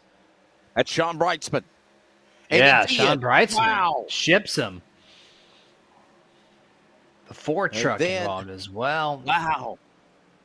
The 9 Monster Energy machine involved. That's Walters, I believe, in the 9. Oh, my There's goodness. 91 going out of this. He was trying to... Scott Hutchison picked the wrong fork in the road. He came through and... That was a Boy, oh boy. Yeah, very interesting turn of events there. And it almost looked like, to me, that Sean Brightsman was brake checked a little bit. I don't see how he caught up to him so quick and slammed him in the rear and like that to upset the truck on the opening lap of the restart. You're not even up to speed yet. So the fact that he was able to gain that much, maybe like a misshift possibly, he just picked up a lot of speed out of nowhere. That's probably what set him off. 15 laps to go as we close in on the final, 40 miles of this race here. And let's take a look at the race analysis so far, presented by Race On. Live or instant replay. My apologies. My bad. It is the race summary. That's on me. My apologies. Race summary presented by Virginia811.com, reminding you to dig with care. And there it is. 6 cautions so far. 18 caution laps. So let's be honest. Half, 2/3 of the Daytona 200 this year, Jeremy, were ran under caution laps. It's going to be 25% before they're done because they got 2 more laps. That'll be 20 out of the 80. 25% of this race will be 3 under yellow. Lead changes. 3 That's lead changes. That's it. Yeah, the bottom has been so dominant. The outside literally cannot get anything going for whatever this package they brought here tonight. It's just been stagnant. Say, why do you the think inside that is, has Jeremy? been that place. Yeah, I was going to say, Jeremy, why do you think that is? It's the leader. It's the 2-truck tandem, and there's no one lane shifting. No one's trying to get to the front, so there's not a 3rd lane started. So that's number 1. The outside lane's not pushing the issue for that side draft because that does give a parachute to the inside lane. So if those 2 things happen, we're going to see at least a better attempt. I know these trucks can perform very well on that 3rd lane if they have 3 trucks or more. It's just we need someone to go, you know what, I'm going to be that guy. And if we don't see that, or if we don't see, like right here, Ryan Bloom on the outside, if he doesn't tuck in right onto the 5's door panel, we're going to stay this way the whole race. So it's going to take something a little more on the edge on these top 10 trucks to make something happen here.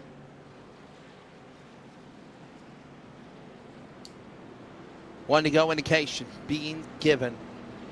It'll be 14 laps to go when they come back to the restart zone. Devin West, Ryan Bloom, Paul Newton, Roy Grande, James Vining, the top 5. What a drive for them. Troy Daggett looks good. He's in 6th, followed by Frank Harris, Dan Lowther, Dennis Moore, Ryan Gormley, all in contention to win this race. But there's still a long way to go. And 2 attempts at overtime, if need be, to determine the winner of the Daytona 200. Strap in. It's not done yet. By the way, if you'd like to join the Northwest Racing Series, go to Facebook and click on Northwest Racing Series. Then that'll give you a glimpse of where you can go to the Discord channel, and you can get signed up for the new season for 2025. It'll be a blast to have anyone in here to kind of complete the field. We had 35 entries to start this thing. That is 1 less than the NASCAR Cup Series allows at 36. So just keep that in mind there. This is a full field here this evening to open up this 2025 year for the Daytona 200 for the Northwest Truck Series. And will this be the final restart, Wes? Or do we expect something else crazy to happen now early on this restart? And don't forget, next week we're going to Phoenix Raceway. The plan this year is to kind of mimic the real NASCAR Truck Series schedule as we go back to green. Under green again with 14 to go in the Daytona 200. Devin West with another great restart. Here comes the road course king, Paul Newton to the inside. He'll battle Bloom and Grande. They're door-to-door going off into turn 2. Who's going to go to the outside? Looks like the 44, Dennis Moore's going to hook up with 25, Ryan Bloom. Who jumps to the top? Or will it be these 2 trucks, these 4 in total? And it's going to be them 4. Ryan's going to continue to lead this outside, but brand new pusher for the first time in the top 5 all night long. The 44, Dennis Moore, might indeed get Ryan to the front off of turn 4, and it looks like Ryan's gonna have a chance. Does he get this lap? He does. New leader here, 13 to go. Phoenix next week, then Las Vegas, followed by Richmond to wrap up the month of March. 16 points races, 10 playoff races this year. As right now, it is Bloom in the lead with 13 to go. He finally gets around Devin West. West drop kick back to third. Team LSRTV under attack by Win Racing and the new wrap jobs. It is Bloom and Dennis Moore, who was involved in accidents earlier in the 44, Jeremy. He's up to second now. He's got a shot to win this race with 12 to go. They double cleared the 5. I was super impressed to see that. Now, if the 5 were to jump in front of the 99, the 99 can push for 2 solid laps without having to worry about blowing up. So maybe he could get the 99 and the 5 himself back to the front. If he goes to the top lane, he's got the option. Right now, the 99 would be the best person to go with, but he's going to hang tight on the inside here down the back straightaway. I thought, there he goes. I thought for sure he was going to try to get back to that lead where he's been all night long. Temporary loss, but watch this. 99 is going to be able to shove the 5, and the 5 might get back to lead probably next lap. For how long of a loss, though? As they work their way, working off of turn 4. Here comes Bloom. Down to the inside. Hitting his marks. Dennis Moore, his teammate behind him. Now, Devin West has Troy Daggett in tow. This is on the outside lane with Dan Lowler with a push up top. The 99 not getting to the back bumper of the 5, and they lost a little bit there as the outside lane broke away. A little bit of a handling situation. You see the gappage there. But by the 2 selves, they can tandem. But the 99 just can't close in. He's struggling. He's got the coolest engine out of the field. Minus the front 2 guys right now. But that hopes and dreams of the 5 getting there probably not going to happen unless the Troy Daggett truck can just really just push the 5 around for 1 solid lap. And there he is, almost to the lead. Laps to go. 10 remaining, 25 miles to determine who will win the Daytona 200. Right now, it's Ryan Bloom. Back in the inside, back to the front. The man that set fast time last night in qualifying. He now got Dennis Moore right there on the inside. But Devin West powering back with the help of Daggett. Newton pushing the 44. They're tandem drafting. 2 or 3 trucks in a pack now. Anybody in this pack can be in it to win it as we hit single digits when they work off 3 and 4, Jeremy, off the turn this time by. 9 laps to go. Dead heat to the line. Does Dan West get back to the lead? No, the same gap like it was exactly 1 lap ago. Almost a tie there. Slight edge to Ryan Bloom, the 25. Him and the 44 doing a great job on the inside lane now. But the 5 and 99 are doing a hell of a job keeping the momentum inside the top 2, top 3. Head off to turn 2. 1 truck slow on the bottom. That's going to be a lap truck. He goes below the double yellow line. Great and that's respect perfect. there. Does the right thing. That's right. Does the right thing. Gets out of harm's way. Says, have at it, boys. Race on. As Bloom works to the inside. Dennis Moore on the bottom with Newton. It's now the 5 of Devin West. Will he have any friends, Jeremy, as they work through the tri-oval now? 8 to go here in the Daytona 200. Any of these guys in the top 12, top 15, I think, could win this thing. All up for grabs. It takes 1 bad bump, and we've seen it multiple times. It sets off a huge chain reaction at 200 miles an hour. Is the outside. Look at them. They're really bunched up. This is one of the, oh, I thought there was going to be a wreck there with the 7 and the 55. They keep it straight there. Whoa, Dan West looks to the outside. Paul Newton jumps to the top. He's going to lead the way now on the outside. What a move by Devin West now, pulling from the outside lane, tried to poke to the bottom. Access denied. Now I got a feeling we're going to start to see him get 3 and 4 wide. 7 laps to go. They're going to do-si-do, side by side, 2-stepping up that 31 degrees of banking with Newton and Bloom on the doorstep going into 1. The 27 getting a little more frisky to the door panel of the 25.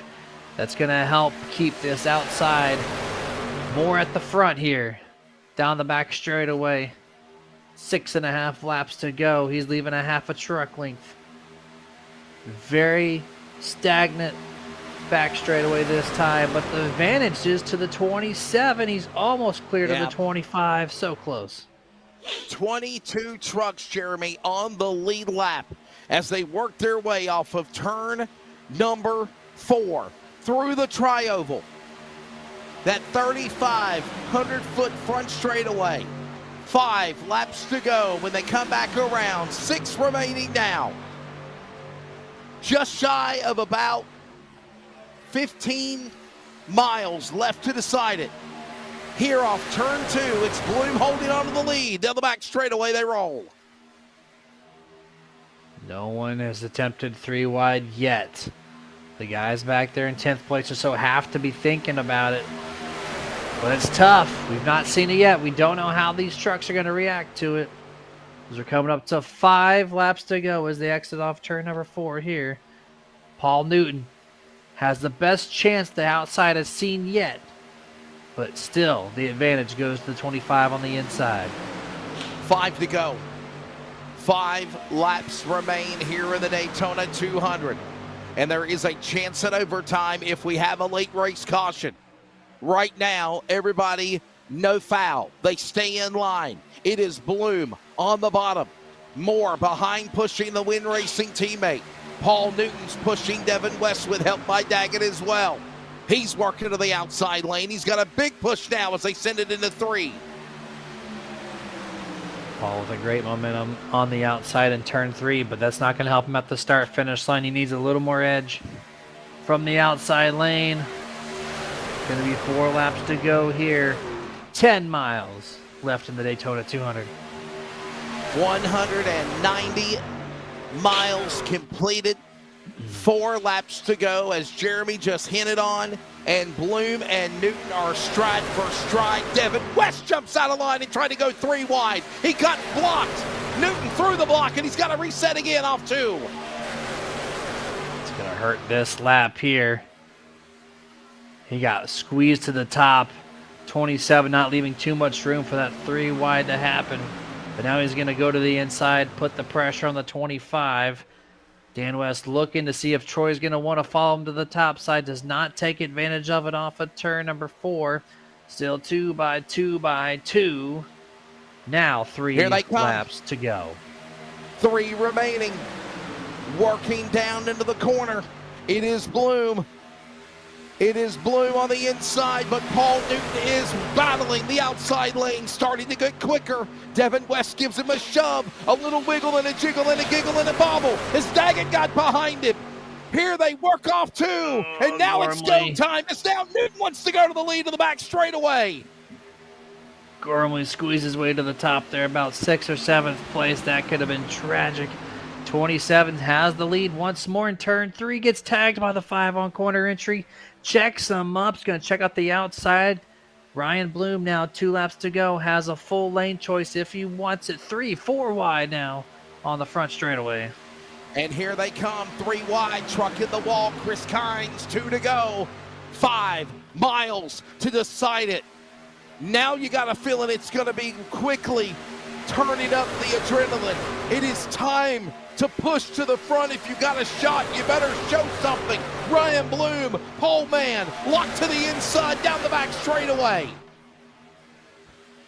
No help on the top. I am super surprised to see the lack of trucks up there, but it's still not stopping the 27 and the 5 from trying everything they can.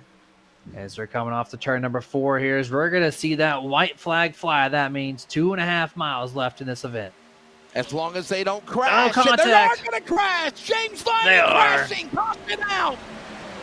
Caution is out, or did they get the white flag? No. They got the white. No caution. No caution. We're staying green. Race is going to the finish. 1 to go. The CRN 1 to go. We had a big crash going off before the race control said they took the white flag. We raced to the finish. Leading the way is Ryan Bloom, Paul Newton, Dennis Moore, Roy Grande, all in a fight going into turn number 3. Look at Devin West now. Dual winner last night. Pokes up the high, 44 blew gets up. a blocked road. Dennis Moore loses ground. Roy Grande goes spinning. Here they come off 4. Paul Newton with a push by Devin West. It might be enough. Paul Newton is going to come to the line and win the Daytona 200. Paul Newton, the road course king, in it to win it, and wins the opening race of the season in the Daytona 200. Holy cow. Ryan Bloom, the leader of the majority of this race. His partner blows up and he drops back to 5th place. Just like that, out of the podium top 3. And Paul Newton, man, the hard work on the outside paying off for him. Brings home the checkered flag to start the season. Devin West, Troy Daggett had a choice. They could have turned the 27, but they did not. They gave him a push. You see Devin West giving a congratulations rear end hit right there on the tailgate. And Paul Newton, who primarily in the years past of his 107 starts in the Northwest Racing Series, does well in the road course world. He picks up his 8th career win of the Northwest Racing Series to go along with his 41st top 5 and 79th top 10, and he joins a list of talented iRacing warlords of the Pacific Northwest, Jeremy Stanley, to winning the prestigious Daytona 200. Love this burnout here, just cooking them, and I'm glad iRacing brought the smoke out of stationary burnout there as he sends it off into the infield. Oh, here we go. We're waiting for it. There it is. The Northwest high five salute, as we always do, as a send-off to close our night. And he's in the grass. One more taker. Oh. He's in the grass, guys. Oh, but not anymore. Now the crew members are at danger. Backwards, 77. Boom! Into the 55. That's Harris in the Dan West Jr., our defending series champion. Yeah, Frank Harris. Okay, slow down. There's a wall there. Looks like Harris. We lost him after the events on the front straightaway. Oh, John Onenbacher with a slam to the. I guess he's not an Oregon Duck fan. Good. Usually it's the Boise State Broncos that he cheers on for. Brian Bloom as well. So, all right, ladies and gentlemen, here is your results for round number 1 of the season in season 12 of the Daytona 200. Paul Newton is your winner. Troy Daggett 2nd. Devin West 3rd. Dan Lowther, Ryan Bloom, your top 5. Kevin Smith, Dan West Jr., Brett Johnson, Frank Harris, and even Todd Miles, who had problems earlier in the race, Jeremy, comes back and finishes in the top 10 at Daytona. 11th through 20th, we got Dennis Moore after blowing up, being P3 on the final corner of this race, all the way back to 11th. 12th place would be Ray Forner. 13th, Ryan Gormley. 14th, Roy Grande Jr. 15th, Brian Barnes. 16th, Ron Hunter. 17th is William Fletcher. 18th place, Sean Breisman. 19th, Chase Carrillo. And 20th place, Tyler King. 21st, we'll go to Chris Kynes, the man that started in the top 5 of the 500. He finished his 21st. Last truck, by the way, on the lead lap. What a tough break for James Vining.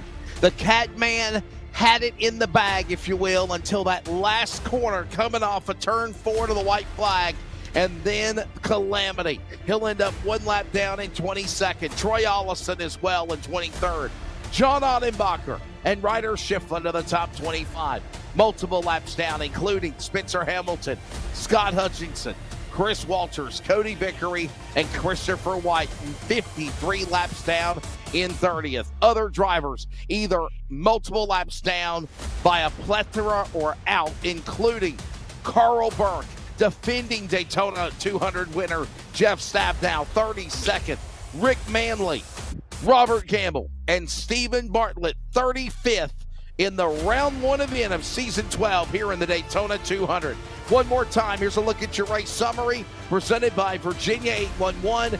There it is, 6 cautions, 18 caution laps, 7 lead changes. And I will tell you this, probably the last 4 or 5 happened on the last remaining laps for the win. The winner is Paul Newton. We're going to step away and take a break because we need one. We'll grab the podium and we'll get you ready for Phoenix next week and put a bow on this year's Daytona 200. We're also at the top of the hour. We'll pause very quickly for 10 seconds of network identification. You're watching on iRacing on LSRTV, and you've been listening on CRN, the Community Radio Network. We'll talk to the top three when we come back from the virtual World Center of Racing. Again, the road course king, Paul Newton, wins the Daytona 200.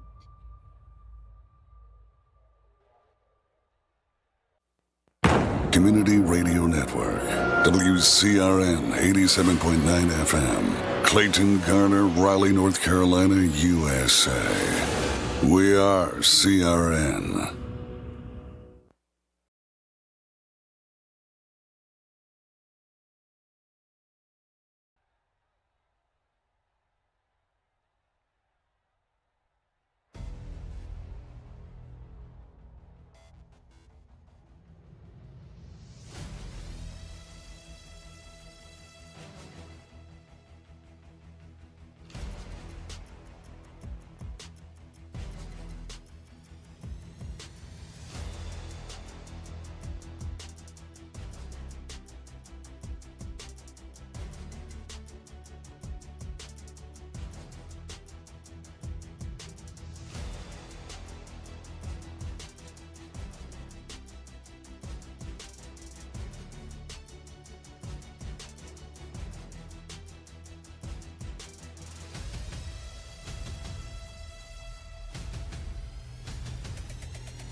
Back here at the World Center of Racing, Daytona International Speedway, and we welcome you to post-race here. Jeremy Stanley, I'm Wesley Outland. We'll wrap it up here tonight and get you ready for round number 2 next week at Phoenix Raceway, Las Vegas. And, of course, that's going to wrap up the month of March as we move into our 26-week season. What a race, though. Oh, by the way, also don't forget about the Northwest Racing Series. You can check them out at Northwest Racing Series on Facebook. Paul Newton is the winner of the Daytona 200, a guy that we normally talk about dominating on the road courses. Paul Newton, you win here in Daytona. Congratulations. What's going through your mind, the strategy to wait for the right time to win this race? And by the way, it is career win number 8 for you in your 107th start of the Northwest Series. Congrats. Thank you. Thanks so much. Crazy good race. That was We had some problems getting going, but then, you know, once things sorted out about halfway through, we all got together and started using our heads, and it all kind of shook out just right. This is the first time I've ever done the strategy of running at the front to avoid the crash instead of at the back, and I think that was the right move today. A lot of action going on back there. I just kind of found myself moving up one place at a time, and then about 10 laps to go, I saw an opportunity to take the lead on the outside, and that was the move. I held up there and could get right up next to Bloom and occasionally get in front, but not quite enough to lead laps. And then I think I had a little bit of luck with Dennis kind of falling back from Bloom right at the end and got pushed right to the front. That was awesome. Yeah. Jeremy, I know you got a question for him, but listen to this. April 14th. Wait a second here. I'm trying to look at this. I want to say it was back in 2023. That was the last time he went to victory lane in the Northwest Racing Series. So it's been a while. Almost 2 years. So, yeah, congrats on breaking that little lack of a streak there. But, man, congratulations. You were on the outside for the most part. Second truck in line, just pushing. And I'm always used to seeing the inside lane fail. And for some reason, the outside was not the lane choice for the most part of this race. What do we think was the difference there, allowing the inside to stay at that advantage?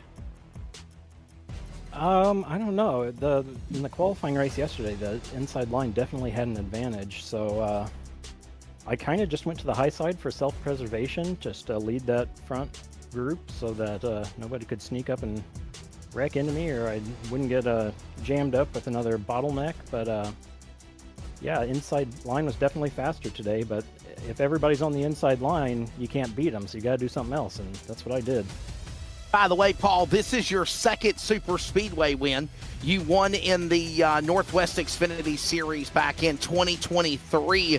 And, of course, this is Daytona, another Super Speedway win. But the reason why I call you the road course king is you win at places like Daytona, the road course, Sebring, Circuit Villeneuve, Sonoma, Road America, Watkins Glen, Indianapolis road course. I can go on and on and on.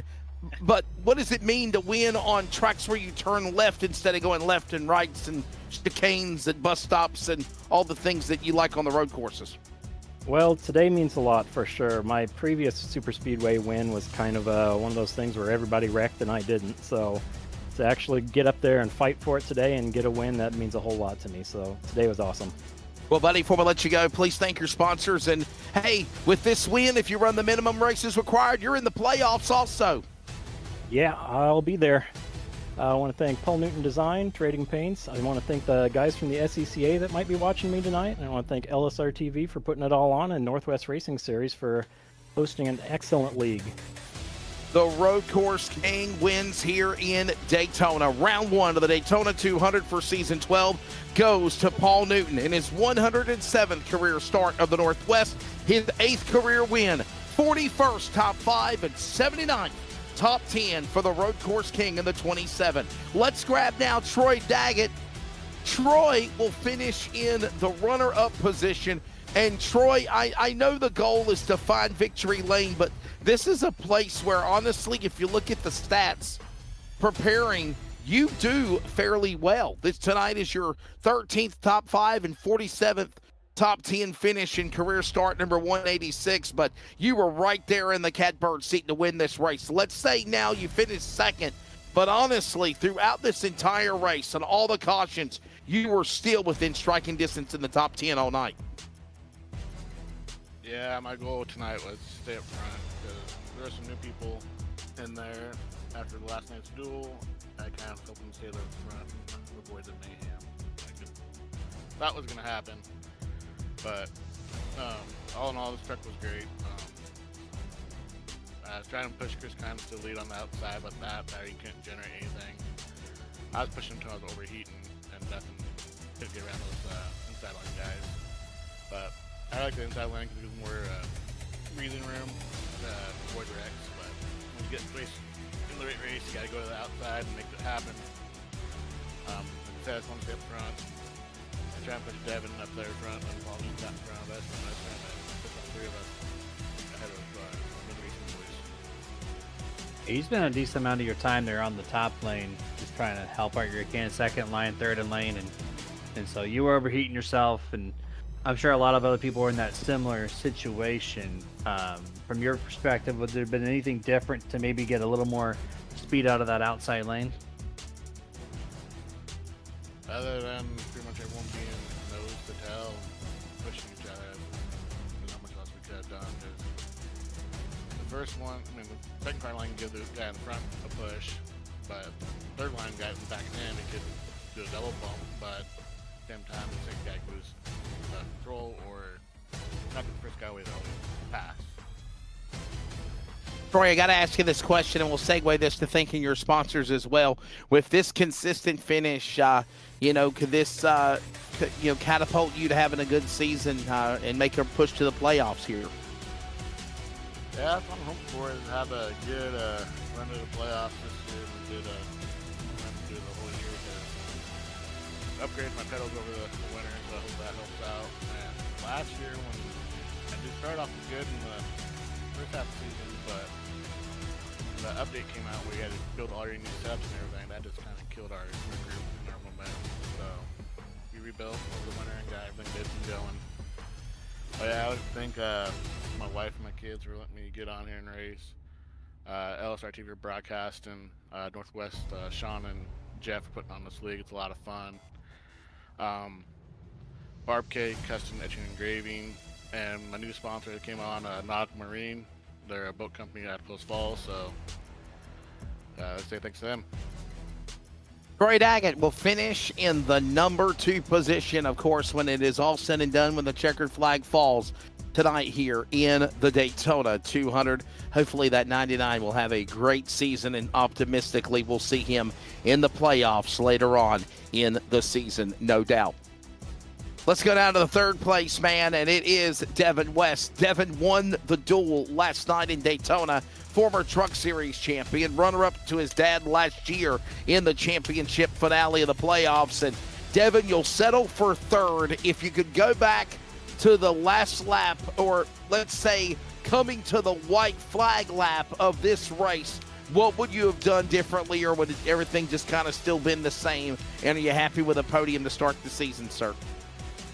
I mean, you have to be happy with the podium at Daytona just because of the chaos that can ensue. But, yeah, I mean, I don't know. It was tough. There was, I think, a good 8 laps there pushing Paul, and we just couldn't make any momentum, any ground, it felt like. So there for a little bit, I actually backed off a little bit, tried to save my temps, bring those down a little bit. And at 2 to go, I just figured time to go, and I was pushing all I could. And even then, it wasn't doing much. So, yeah, I mean, I was going to try to make a run in the inside, kind of forward once we got clear, but then I just got a piece of ball in the wrong spot and got him loose. And at that point, I kind of knew it was second or third. So it's kind of how it goes. Yeah, you did a fantastic job leading the inside lane there, and you did all you could, man. So just congratulations on a very successful run all night long. Top 3, that's, in super speedway, top 3, to me, that's a win. So take that there. Now you're headed off to the normal tracks like Phoenix next week. And how you feeling about next week? You think we can talk to you back-to-back weeks? I think so. I mean, it's tough to tell this early in the season. I mean, got all those good teams out here. I mean, it's crazy on the fast cars that can just bring good setup every single week. And so I like Phoenix. It's been a while since I've been there, since I missed last year. But I know that we're good at building sets. Hopefully we can just be a little bit anybody else. Devin, I got to ask you this question, and please segue into thanking your sponsors and whatnot.